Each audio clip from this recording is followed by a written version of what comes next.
Olá pessoal, como é que vocês estão? Hoje eu venho compartilhar com vocês o versículo do dia que se encontra em 1 Reis, no capítulo 19. Pois é, eu falei que ia falar do capítulo 18, mas eu acabei dando essa mensagem na mensagem do coração de hoje à tarde. E para vocês que não foram lá ainda no canal, né, passa lá e assista a mensagem para que vocês já venham passar para essa parte aqui do capítulo 19, para que vocês possam entender, compreender cada passo, né, dessa trajetória aqui de Elias, o ocorrido, né, até a esse momento que Acabe chega em casa e imediatamente ele deixa a Jezabel informada de tudo o que aconteceu, pois ela estava ausente, né? Então ela não sabia o que tinha acontecido. Então, quando Acabe chega à sua casa, ele passa todos os detalhes que aconteceu, tudo que Elias fez, né? Pois falou do confronto, né? E do que foi feito. E naquele momento, né? Como Baal não respondeu o sacrifício deles, né? E o Deus de Elias, né, que era o Deus deles também, mas que eles estão na desobediência, largaram o Senhor, o Deus vivo se manifestou, respondeu com fogo, e assim os 450 profetas de Baal foram mortos. Né? Então ele detalhou tudo e passou para ela. Então, quando essa notícia chega aos ouvidos dela, ela fica revoltada. E ela imediatamente manda o mensageiro ir ao encontro de Elias e dar o recado para ele. E nós vamos ver aqui no versículo 1 o que eu estou falando, né? E a gente vai seguindo aqui. Acabe contou a Jezabel tudo o que Elias havia feito, incluindo o modo como havia matado todos os profetas de Baal. Por isso, Jezabel enviou essa mensagem a Elias: que o Deus me castigue severamente se até amanhã, nessa hora, eu não fizer você o que você fez aos profetas de Baal. Ou seja, a Jezabel, ela perseguiu os profetas do Senhor, os homens de Deus. Ela matou os homens de Deus, né? E agora ela estava se achando injustiçada, né? Pelos profetas de Baal ter sido eliminado.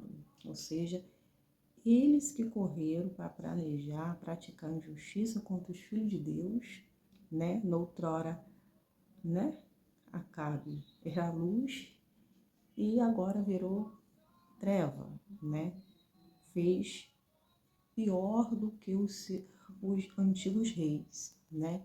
Além de ter mandado erguer um poste de Deus Azerar, né? E aqui vem dizendo aqui no 17, para não ficar nas minhas palavras, né? 16 vem dizendo assim, que depois que levantou o poste para Deus Azerar, fez coisas para provocar mais a ira de Deus, né? Eles que provocaram mais a ira de Deus, mais do que os reis de Israel antes deles, ou seja, né? Construiu aquele templo, né? Um templo e um altar para Baal em Samaria, e ainda levantou aqui esse poste para Deus Azerar. Provocou, acendeu a ira de Deus. No entanto, nós que já estamos aqui já quase no final da história, nós vimos que a terra, o lugar onde eles estavam todo em sofrimento, porque não chovia. Estavam tudo lá na seca. E Elias já tinha falado para ele. Então, quem já passou lá no canal, já visualizou a mensagem da tarde, eu falei que Elias pediu a chuva. E Deus ouviu a oração dele e fez com que a chuva caísse, né? E o poder de Deus ali fez a água cair sobre aquela terra seca, né? E nós vamos ver aqui agora que Elias, ele foge para o Sinai. Pois é, ele vai fugir para lá por quê? Porque a perseguição vai começar agora, né? Jezabel agora quer matar o único profeta do Senhor que restou, né? Então ela não vai medir esforços, né? Ela vai querer agora acabar com Elias. Quando Elias soube dessa história, no versículo 3 vem dizendo assim: Elias teve medo e fugiu para salvar a vida. Foi para Berseba, uma cidade de Judá, e ali deixou seu servo. Então, quando ele estava com o servo, ele deixou o servo dele e ele foi para outra cidade em Judá. Depois ele foi sozinho para o deserto, caminhando o dia todo. Então imagina, Elias já era de idade, foi para o deserto, né?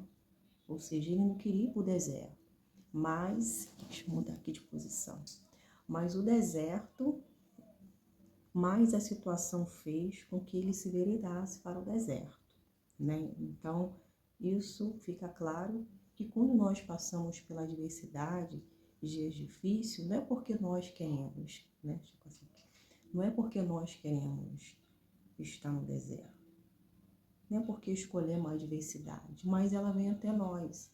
Mas se ela vem até nós, é porque através dessa adversidade tem algo a ser trabalhado em nós, tem algo a ser mudado, tem algo que Deus precisa acrescentar e trabalhar. E esse é o meio no qual Deus permite que as lutas venham, que as adversidades venham. Por quê? Porque Deus precisa trabalhar, precisa treinar os seus soldados. Pois é, Deus precisa nos tornar forte, resistente à dor, precisa nos fazer corajosos, né? Então, quando enfrentamos o dia mal, a gente vai se aproximando mais do Senhor, a gente vai buscando o Senhor. E ali nós vamos ter força, porque a comunhão, a palavra de Deus vai nos fazer ter força, né? Ou seja, vai haver crescimento, amadurecimento espiritual, né? E assim você vai entendendo que a sua luta ela é completamente espiritual, pois a Bíblia diz que a nossa luta ela não é contra a carne, contra seres humanos, mas sim contra principados, potestade que age na região celestial. Ou seja, Elias foi andando para o deserto, sozinho. Nós sabemos que deserto não é lugar de muita gente, é o lugar ao qual Deus escolhe.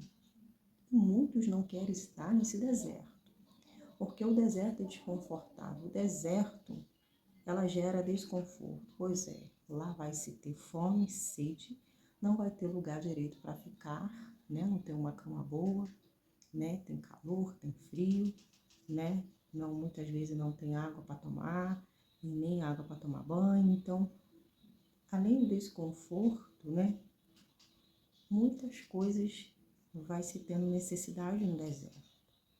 Mas só que o deserto, muitas vezes é necessário você sozinho estar no deserto. Deus muitas vezes não vai permitir pessoas estar no deserto com você, porque quem tem que ser trabalhado, quem tem que ir para o deserto e aprender é você. Pois é. E esse deserto, né, vai haver sofrimento, tristeza, mas também vai haver a proximidade, comunhão, intimidade para com o nosso Deus, né? Só você e Deus, pois é. E ele foi sozinho andando para o deserto o dia todo, imagina, andando, e com fome, com sede, e sentou-se debaixo de um pé de giesta e orou, pedindo para morrer. Ou seja, ele andou, já estava cansado. E ele pediu a morte. Já basta, Senhor, disse ele, tira minha vida. Ou seja, o Senhor me permitiu chegar até aqui. Eu provei das maravilhas do Senhor. O Senhor me respondeu toda vez que eu clamei, que eu supliquei. Gente, vamos ver aqui a oração que ele fez. Ele falou para o Senhor, quando o Senhor pergunta o que ele estava fazendo ali. Ou seja, todos os profetas do Senhor morreu. Ou seja, restou-me só eu. E olha a situação que eu me encontro nesse deserto, necessitado, ou seja, não tenho mais idade para ficar nesse deserto, ficar para lá e para cá, ainda tenho fome, né? Então ele não tinha, olhou assim para a situação, para as lutas e pediu a morte, né? Ele falou assim. Então ele se deitou debaixo do pé da giesta e dormiu. E depois que ele fez aquela oração, né? E, não, ainda tem um pedacinho aqui da oração, né? Já basta, Senhor, disse ele, tira minha vida, pois não sou melhor do que os meus antepassados que já morreram. Então ele se deitou debaixo do pé da giesta e dormiu. Enquanto dormia, um anjo tocou e disse, levanta e coma, ou seja, no deserto há providência. No deserto nós não estamos sozinhos. No deserto Deus conosco está. Deus está segurando a nossa mão, ou seja, a sua luta, a sua adversidade que você está vivenciando. Se o Senhor alistou, se o Senhor permitiu a sua entrada, Ele está segurando a tua mão. Eu vou passar, mas eu vou passar com você. Ou seja, Jesus veio ao mundo para salvar o que havia perdido e nessa missão Deus com ele estava, ou seja, os dois estavam nele, estavam de mão dadas nesse processo. E Deus está conosco nesse processo, nessa caminhada, nesse deserto, nesse dia difícil, nesses desafios. Ele está conosco. Ele não nos abandona e não estamos sozinhos. Claro que deserto, Deus vai estar nos analisando, vai estar nos observar. Por quê? Porque Ele quer ver como estamos. Deus quer ver como nós estamos. E Ele vai querer que a nossa reação diante do dia difícil, como nós vamos fazer, o nosso diálogo, vai querer ver a nossa ousadia, a nossa intrepidez, vai querer trabalhar em nós a fé, porque ela está amortecida, ela está neutralizada, né? E Deus vai querer ali ver você reagindo, né? E muitas vezes vai haver naquele momento a fraqueza, o recuar, vai haver naquele momento, Deus vai ver a sua fraqueza, vai ver o seu medo, como Elias estava tendo, sentindo incapaz, se sentiu impotente diante dessa luta, dessa adversidade, mas só que ainda não era o momento do Senhor tirar a vida do Elias. No deserto, o Senhor manda a água, o Senhor manda a comida. Pois é, não tinha ninguém ali para ajudar o Elias, mas Deus mandou o anjo dele servir o servo dele, que serviu com integridade, em obediência. Deus mandou o anjo ir ao encontro do Elias para dar o que comer e beber para ele prosseguir com essa viagem. Pois é muito forte nessa caminhada, né? A Bíblia diz assim, ainda que o meu homem exterior se corrompa, o nosso homem interior se renova dia após dia. Ou seja, podemos estar cansados porque é batalha, porque é luta, estamos guerreando, né? A estrutura, temos que cuidar da nossa vida espiritual, da nossa vida física, da nossa saúde mental. Então, tudo isso nós temos que estar nos observar, nos analisar. E muitas vezes vai parecer que as forças vai estar se acabando. Mas só parece, porque a Bíblia diz que o justo, ele vive por fé, não por vista, não pelo sentimento, pelo que sentimos, pelo que vemos. Porque se comunhão com Deus você está, se você está unido a Deus, a palavra dele, você está forte. Então o que você vê, não interessa o que você vê, não interessa o que você sente, mas interessa o que você está na obediência e está na palavra de Deus. O que Deus pensa ao teu respeito. Mas é normal como ser humano, como pessoa, você se sentir assim, né? Mas não é aceitar essa condição e deixar com que ela domine e lidere a sua vida. Dessa forma, você não vai dar a ela o que ela está pedindo naquele momento. Você vai dar a sua fé e confiança no Senhor. Ou seja, ainda que meu homem exterior se corrompa, meu homem interior se renova após dia. A minha fé está aquecida, mas sou um soldado, né? Que está lutando, está nos desertos, está cansado? Tá. Mas essa luta tem uma recompensa. Essa luta vamos vencer no nome de Jesus.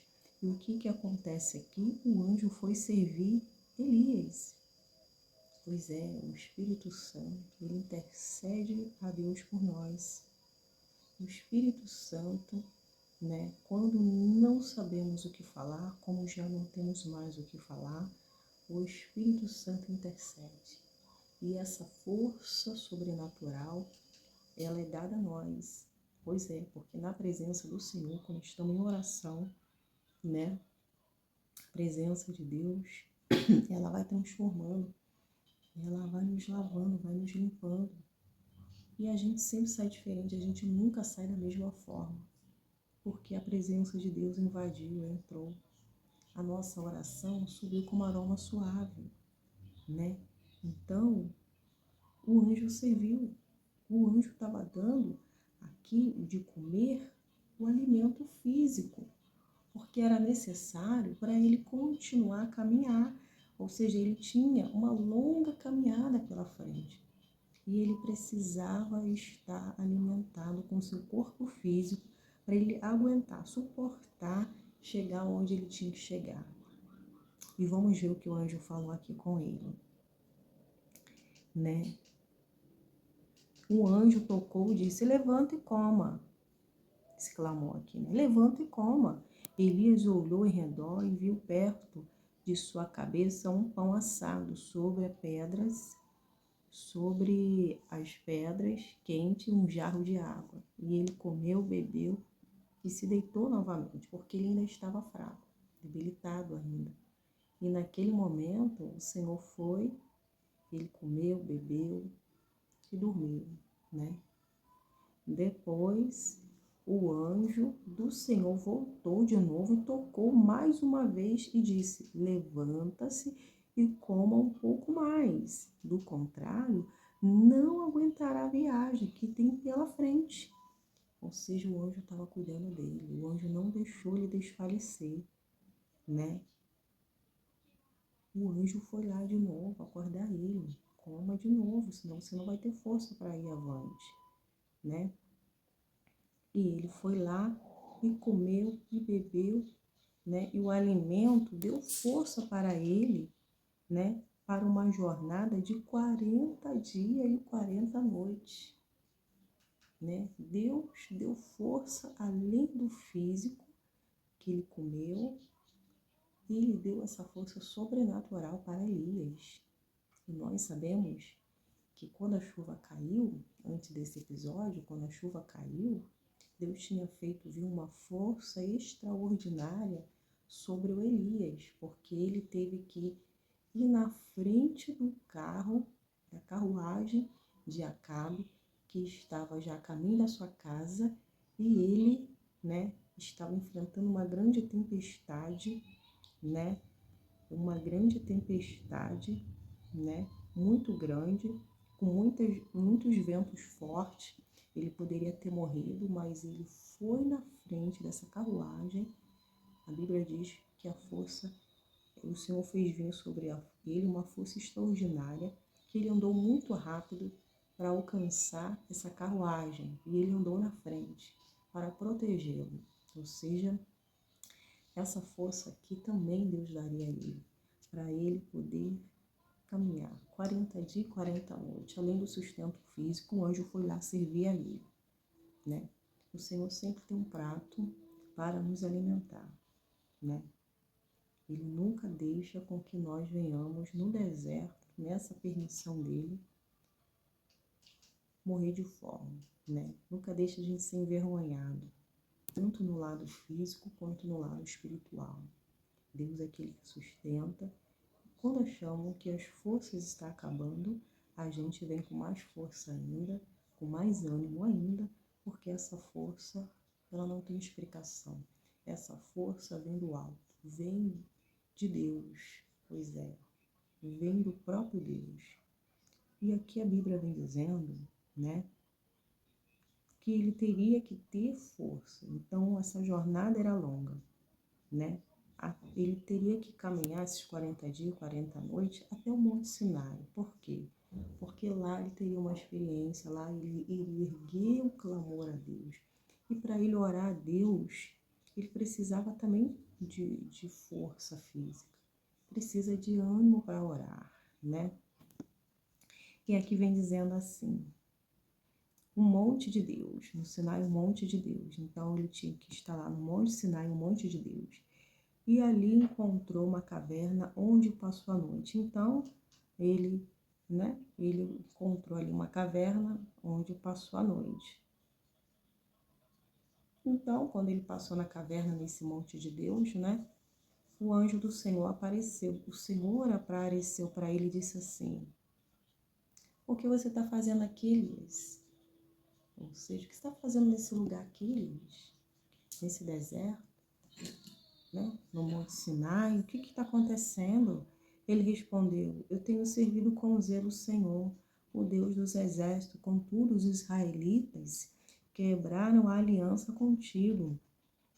Derrubaram teus altares, Senhor, e mataram todos os teus profetas. Sou o único que restou e agora também procuro me matar. Então, quando o Senhor pergunta, ele apresenta para Deus o problema. Ele fala, Senhor, eu tenho servido o Senhor com integridade. O Senhor me honrou. Estou passando por essa dificuldade, né? Olha, o seu povo está na desobediência. O teu povo mataram os profetas do Senhor. Estão na desobediência, estão servindo a Baal. Né? Ele falou para o Senhor, derrubaram o altar do Senhor, quebraram a aliança que fez com o Senhor. Né? Ou seja, eu sou o único para contar a história. Sou o único que sobrevivi. Estou aqui pelo milagre, pela graça de Deus, né? Estou aqui para dizer para o Senhor que restou-me. Só eu, agora também estão procurando me matar. Ou seja, o que o Senhor vai fazer? O Senhor está vendo essa situação, né? Então, ele estava aqui nessa caverna e o Senhor mandou ele para o monte, né? Saia e põe-se diante de mim no monte. Ou seja, eu quero marcar um encontro com você lá no monte, né? Disse o Senhor. Enquanto ele estava ali, o Senhor passou um forte vendaval e atingiu o monte, aonde Elias estava. Era tão intensa que as pedras se soltaram do monte diante do Senhor. Mas o Senhor não estava no vento. Depois do vento, houve um terremoto, mas o Senhor não estava no terremoto. Depois do terremoto, houve fogo, mas o Senhor não estava no fogo. Sai daí, que você vai cair. E depois do fogo, veio um suave sussurro. E quando Elias ouviu, cobriu o rosto com a capa. Cobriu o rosto com a capa, depois que ele ouviu esse sussurro, né? Ele saiu e ficou na entrada da caverna. E uma voz disse, o que você faz aqui, Elias? Ele respondeu outra vez, eu tenho servido com zelo ao Senhor, o Deus dos exércitos, contudo, os israelitas quebraram a aliança. Então ele falou, repetiu aquela oração que ele tinha falado com o Senhor, né? E sou o único que restou. Então ele falou a mesma palavra que o Senhor, quando perguntou o que ele estava fazendo ali. E vem dizendo assim, então o Senhor lhe disse, volte pelo caminho por onde veio, vá para o deserto de Damasco. E ali o Senhor conduziu ele para o deserto de Damasco, né? Quando chegar lá, unja Azael para ser rei. Então ali o Senhor começou a instruir, né, o Elias, né, que ele é o único profeta que restou. O Senhor já começou a dar a missão para ele ungir Azael para ser rei da Síria. E depois você vai ungir também Jeú, neto de Ninzi, para ser rei de Israel. Ou seja, Acabe, né? Quem seria rei de Israel seria Ninzi, né? Depois unja também Jeú, neto de Nise, cadê? E também unja também Jeú, neto, é Jeú. Era Jeú que ia ocupar o lugar de Acabe. E unja Eliseu, unja Eliseu, filho de Safate, da cidade de Abel Meolá, para substituir você, ou seja, Eliseu vai substituir você, Elias, você vai ungir ele. Sua missão é ungir essas pessoas ao qual eu estou te orientando, pedindo para você fazer isso. Ele vai substituir você, né? Como meu profeta, né? Quem escapar da espada de Azael será morto por Jeú, e quem escapar da espada de Jeú será morto por Eliseu. No entanto, preservarei 7.000 de Israel, que nunca se prostraram diante de Baal e nem o beijaram. Então, está dizendo assim, que o Senhor, né, preservará aqueles 1.000, aquele povo que ainda estava na obediência, né? O povo de Israel, aqueles 1.000, né? Que restaram e que não se prostraram para adorar outros deuses e nem beijaram aquelas imagens, né? Não beijaram Baal. Então, ou seja, o Senhor teria compromisso com esses, né? Preservaria os que estavam na obediência. Agora, aqueles que não estavam na obediência, né? Provaria, né? Da ira de Deus. Então, nós estamos vendo aqui o que era, né? Aos olhos, o que Eliseu viu naquele momento, né? Achou que a oração dele ia ser respondida naquele momento. Essa oração não foi respondida, porque ainda não era o momento de Deus dele partir, porque Deus ainda tinha missão para ele, tinha que usar ele ainda, as mãos dele, para abençoar e colocar a casa em ordem, colocar, né, as pessoas na posição ao qual Deus pediu, né? Então, nós estamos vendo aqui que o Senhor, ele nunca chega atrasado, ele chega na hora certa. Ele tem compromisso com os seus. Deus, ele vai agir na vida daqueles que se voltam para o Senhor, que tem compromisso com ele, que está ligado no só espírito com ele. Deus guardou o profeta, um homem de Deus, né? Guardou. E aqueles que estavam perseguindo, aqueles que estavam procurando tirar a vida do Eliseu, né? Teria a ira de Deus sobre eles, né? Era o Senhor que pelejaria, era o Senhor que guerrearia contra o seu filho, porque ainda se não chegou a hora, né, dele partir, não seria agora que ele iria partir, né? Nessa situação sendo perseguido, ou seja, porque você, meu filho, tá correndo. É o inimigo que tem que correr. Ou seja, esse deserto aqui, você está aqui no Monte Sinai, você está nesse lugar aqui para receber as orientações divinas. Você está aqui para uma missão, para entender que eu que sustento, eu que guardo aquele que confia em mim, que mesmo no deserto eu estou cuidando de você. Você acha que eu não estou cuidando de você? Você acha que Jezabel vai fazer o que quer, vai tocar no meu escolhido, no ungido, no meu ungido? Ou seja, aí daquele que tocar no ungido do Senhor, né? Te abençoarei os que te abençoarem e amaldiçoarei os que te amaldiçoarem, né? Então, tocando nos servos de Deus, já estão sendo amaldiçoados, ou seja, Jezabel e Acabe já estavam amaldiçoados, mataram os homens de Deus, homens inocentes, os profetas do Senhor, e a ira do Senhor já estava acesa contra eles, e o povo levou o povo de Deus a se curvar perante Baal, fizeram eles se desviar do caminho do Senhor. Então, o que restaram, esses o Senhor, o que restaram ainda na obediência, esses 1.000 israelitas, esses o Senhor, ele cuidaria, ele preservaria e continuaria com o propósito dele. Então, essa nação era grande, né? E, e nós estamos vendo o quanto o inimigo tem ira, o quanto o inimigo quer trabalhar para tirar os filhos de Deus do propósito de Deus, dos planos de Deus, fazendo com que ele desagrade a Deus, fazendo eles ficar distantes, porque na verdade o Senhor não fez esse povo para andar na desobediência, só fizeram o que era mal aos olhos do Senhor, né? Com isso, né?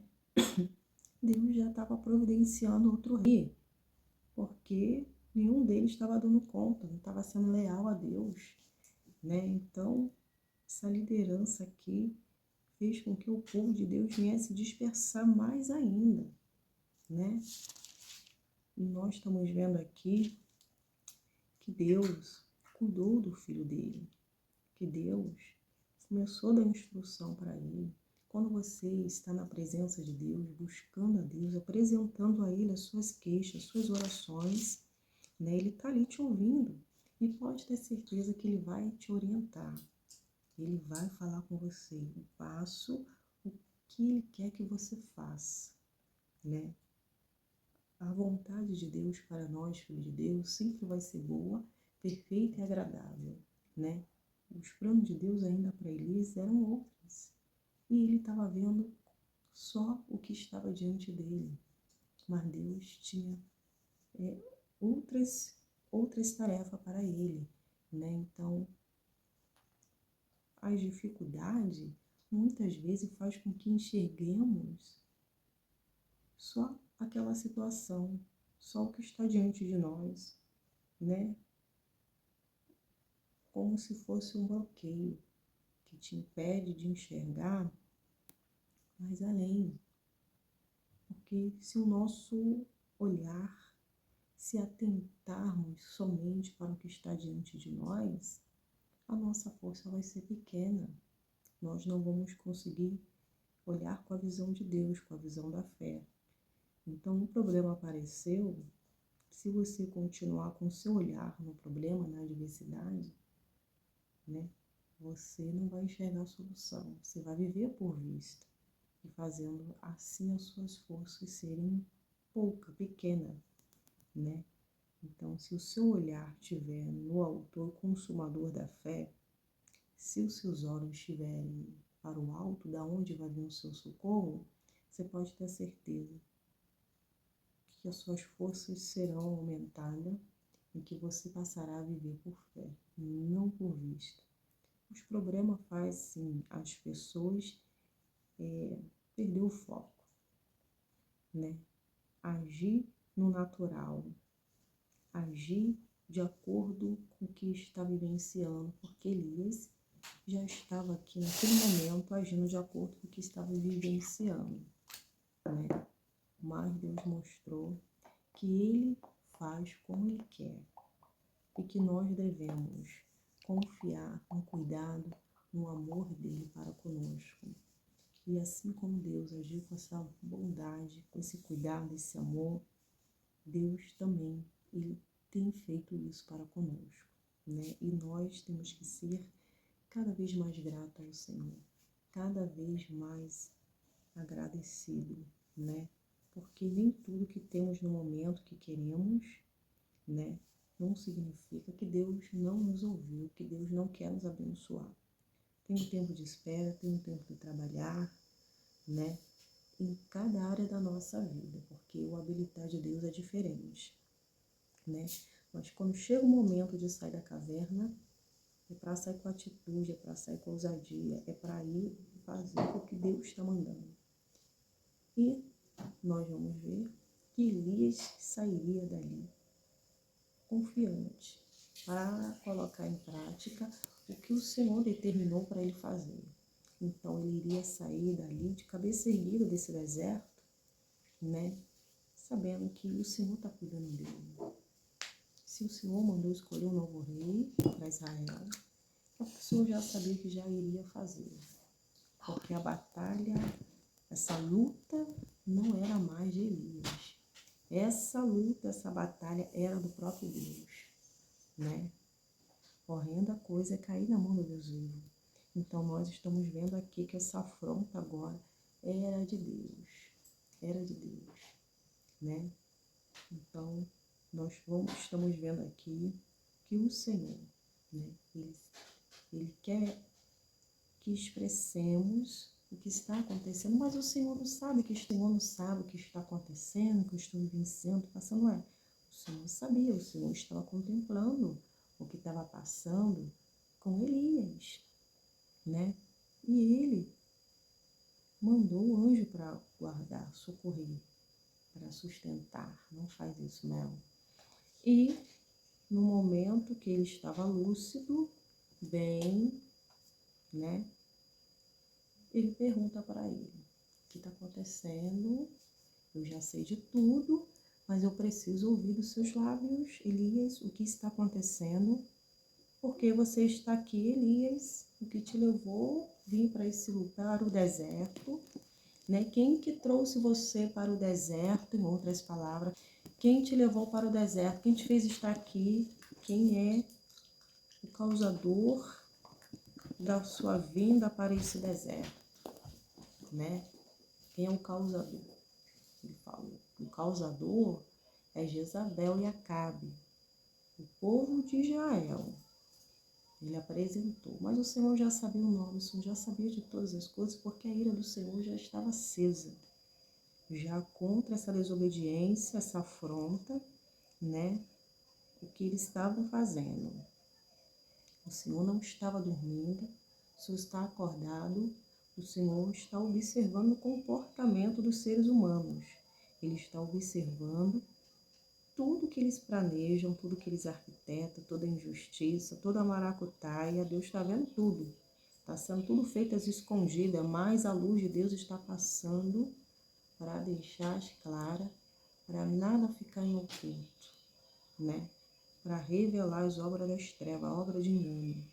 E dizer que injustiça aqui no meio do meu filho não vai prevalecer, né? Quem procurou matar Elias agora iria morrer. Ou seja, estava planejando, estava cavando, né? Cavou a própria destruição da morte dos profetas de Deus. Agora queria acabar com o último profeta, né? Agora essa luta não era mais de Elias, era do Senhor. Quem procura matar, morto ficará, em outras palavras, né? Porque quem correu para o mal, quem correu para a injustiça, na injustiça vai ficar. Porque não vai prevalecer o mal. Quem planta é o que vai colher. Você, Elias, não está plantando a maldade aqui não, Elias. Você está na obediência. Então, permaneça na posição, na obediência, né? Porque ainda tem planos na sua vida. Jezabel e Acabe não vai colocar em prática o que está pensando, o que está planejando, né? Porque quem tem a última palavra sou eu. Sou eu que tenho o domínio da vida, sou eu que ordeno, tudo passa a existir. Então, confia em mim, em outras palavras, o Senhor estava dizendo para o Elias. E no dia de hoje também, né? Essa palavra vem para encorajar você, para dizer que essa luta, ela não veio para te matar, mas ela veio para te fortalecer e te habilitar. E dizer que Deus quer trabalhar em você. Deus ama você, né? Ele não está te punindo, ele não tá punindo você. Ele está trabalhando. Ele está te modulando. Pois é. Tá chorando, louva, não importa louva. Seu louvor invade o céu, né? Porque até na tristeza, né? A tristeza vai, até nos dias difíceis, de tribulação, de sofrimento, a tristeza vai ter que pular de alegria, porque você está em dias bons e ruins, você vai estar manifestando sempre a glória para Deus, sempre o louvor para Deus, porque para você não precisa de dias favoráveis, de dias bons e ruins para você louvar. Você em todo o tempo vai estar entoando, louvando ao Senhor, dando perfeito louvor diante daquele que vive e que reina. E o Senhor está aceitando o seu louvor, está curando, trabalhando no seu coração, em nome de Jesus. Pois você entende que na luta o diabo não vai formar a identidade que ele quer, não vai tirar alegria, não vai tirar a presença de Deus, mas em dias de luta, de aflições, você vai passar nesse deserto glorificando e bendizendo ao Senhor em nome de Jesus. E assim prossegue, porque você tem que continuar a marchar, continuar a perseverar, como o Elias tinha que continuar, porque ainda tinha obra para ele fazer. Essa obra não podia parar, né? Então, seguindo as orientações do Senhor, né? O Senhor vai honrar, o Senhor vai abençoar, em nome de Jesus. Eu vou ficando por aqui, eu abençoo a vida de cada um de vocês, em nome de Jesus. Já agradeço por cada inscrito nesse canal e dizer que esse canal é para glorificar o nome do Senhor Jesus. Fique na paz e até o próximo vídeo, em nome de Jesus. Tchau, tchau.